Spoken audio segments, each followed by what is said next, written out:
안녕하세요. 홍법 역사탐구소 박익순 소장과 함께 떠나는 주말 역사 산책 시간입니다. 요즘 일교차가 너무 심하다 보니까 감기 환자가 속출하고 있어요. 나도 어제 좀 콧물이 나오고 재채기가 나오고 목구멍도 아프고 그래서 약을 먹고 지금 휴식을 취하고 있는 중인데 모두 건강에 유의를 하셔야 되겠습니다. 어제 신문을 보니까 걱정스러운 면이 한두 가지가 아니네요.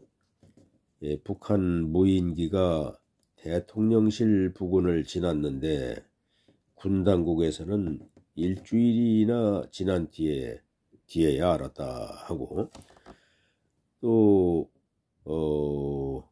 지난번에 치러진 시도 교육감 선거에서 이 시도지사보다도 교육감이 선거비를 한 2배, 3배 더 많이 썼다.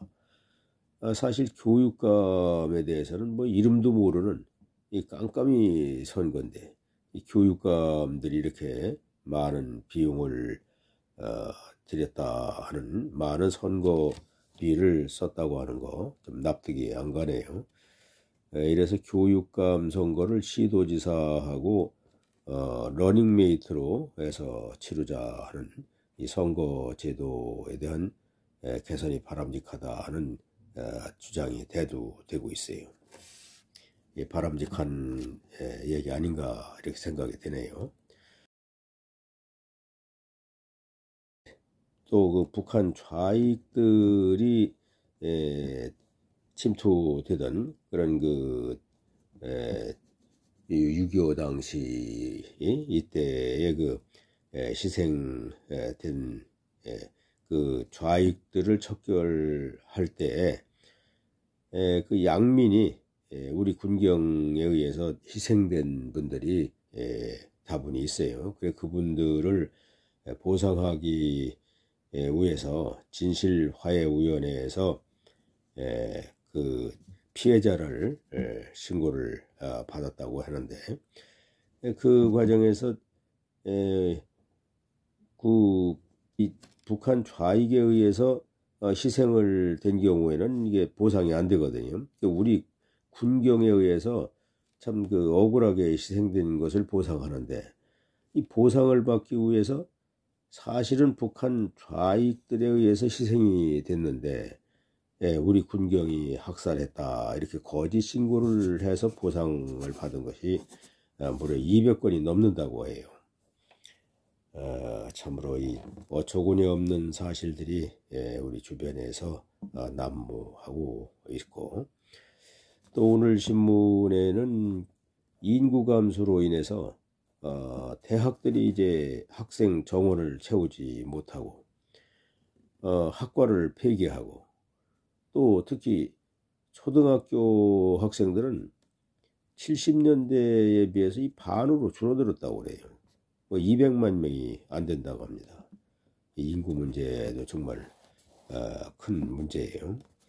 그래서 이제 국내에 일할 노동력이 적으니까 외국인들의 그 불법 체류도 좀 완화해주는 그런 정책으로 나가고 있는 것 같아요. 오늘은 신라 효성왕의 뒤를 이은 35대 경덕왕의 시대로 들어가서 역사 산책을 해보도록 하겠습니다. 이 경덕왕은 33대 성덕왕의 셋째 아들이에요. 그리고 34대 효성왕한테는 동생이 되죠. 그 형인 효성왕이 아들이 없이 사망을 했기 때문에 742년에 형의 뒤를 이어서 효성왕의 뒤를 이어서 왕위에 올랐죠. 이 경덕왕의 첫 번째 왕비는 당시 막강한 귀족 세력이었던 김순정의 딸로서 산모 부인인데, A영상으로는 이 산모부인이 아들을 못 낳았다 해서 출궁이 된 것으로 기록이 되어 있는데, 지금 생각을 해보면은 그 대귀족인 김순정이 너무 세력이 커지기 때문에 이 김순정의 세력을 견제하기 위해서 왕비를 축출했다고 이렇게 보는 것이 설득력이 있는 것 같아요. 그리고서 이제 둘째 부인으로 만월 부인을 새 왕비로 맞아들였는데, 이 만월 부인도 역시 일찍 아들을 잉태하지 못했어요. 그래서 그 당시에 큰 스님인 표운 대덕 스님을 불러서 불공을 드리고, 그래서 이 즉위한 지 16년 만에 늦둥이 아들을 두었어. 이 늦둥이 아들이 이제 36대 해공왕인데, 어쨌든 이 해공왕은 뭐 8살의 왕위에 오르긴 했지만은 뒤에 그 피살이 되는 등 불운한 왕이었었어요. 경덕왕은 그 효성왕처럼 친당 정책을 계승을 해왔고, 특히 그 일본에 대해서는 상당히 배척을 하는 그런 정책을 폈어요. 그래서 이 적극적으로 이 당나라의 제도를 모방을 해가지고 757년에는 전국의 그 구주의 명칭과 주군션의 지명을 모두 당나라식으로 다 바꿔 놓았어요. 오늘날까지도 그때에 만들어진 지명이 대부분 지금까지 이어져 오고 있다고 그래요. 집사부의 그 중시, 말하자면 이제 수상이지, 집사부의 중시가 시중으로 명칭이 바뀌고, 또 국립대학이었던 국학은 태학으로 명칭이 바뀌었어요.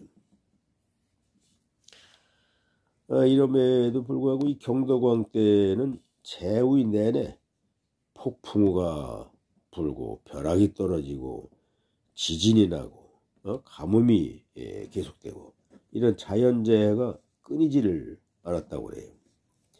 이 자연재해가 이렇게 일어나니까 귀족들이 이제 가해 그 왕이 왕권을 강화하는데 상당히 불만을 가지고 있었는데, 이런 자연재해가 지속이 되니까 귀족들이 들고 일어나.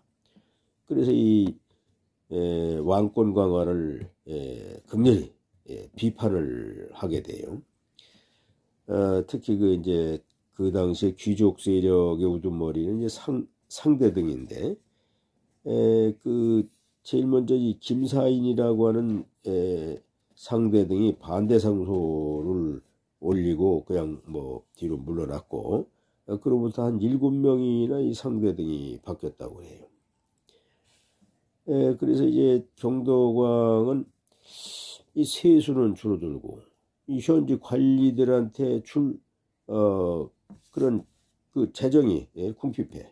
그래서 이제 성덕왕 때에 귀족 세력에게 주던 그 노급을 폐지를 하고, 그 관료들한테만 그 월봉식으로 다 지급을 해 왔었는데, 흉년이 들고 뭐 이러니까 관리들에게 지급할 재정이 빈약해.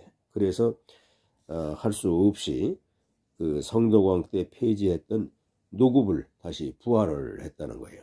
이제는 관리들의 녹봉을 나라에서 책임지는 게 아니라 그 귀족들로 하여금 자기의 식소를 먹여 살려라, 뭐 이런 뜻이었겠지요. 그래서 이제 상대등이 그렇게 교체가 되다가 마지막으로는 그 애족하가 되는 애척으로 그 조카가 되는 김양상이 상대등에 오르게 돼요. 이 김양상은 이제 왕권을 강화하기 위해서 올려놨는데, 결국은 이 김양상이 그 경덕왕의 아들 8살의 왕후에 오른 해공왕 36대 해공왕을 시해하고 자신이 왕위에 오르는 그런 사건을 벌이게 되죠.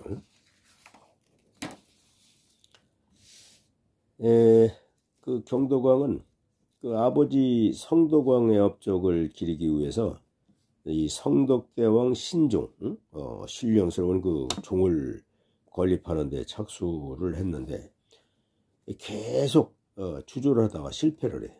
그래서 그 아들 해궁왕 때인 771년에야 완공이 되는데, 이 성덕대왕 신종은 특히 우리가 에밀레종이라고 더 잘 알고 있죠.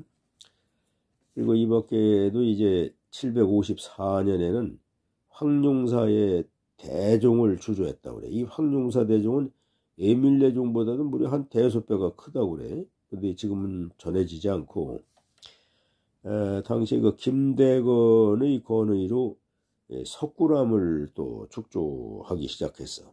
근데 역시 완공은 774년 해궁왕 때 비로소 이루어지게 되죠. 그리고 이제 불국사, 이 불국사의 다보탑 석가탑 유명한데, 이것도 이제 경덕왕 때 이루어졌다고 기록이 돼 있고, 이때 유명한 고승들도 많이 배출이 됐어요. 월명사하고 충담사, 향가 작가로 유명하죠. 월명사는 여동생의 죽음을 애도하는 제망매가를 짓고 또 도솔가도 지었어요.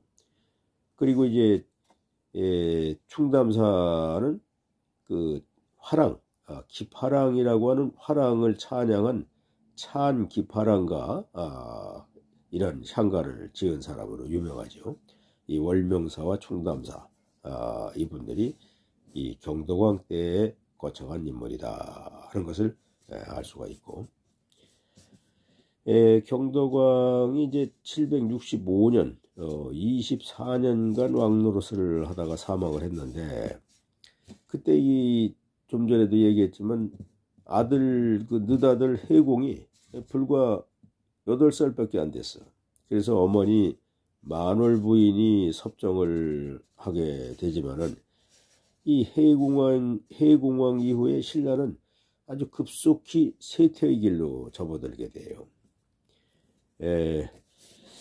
오늘은 그런대로 이 전성기를 누린 경덕왕의 시대로 들어가서 역사 산책을 해봤는데, 경덕왕의 뒤를 이은 비운의 왕 해궁왕의 시대에 대해서는 다음 주에 또 역사 산책을 하기로 하고, 오늘은 여기서 마치도록 하겠습니다. 자, 모두들 감기 조심, 건강 조심 하시기를 바랍니다.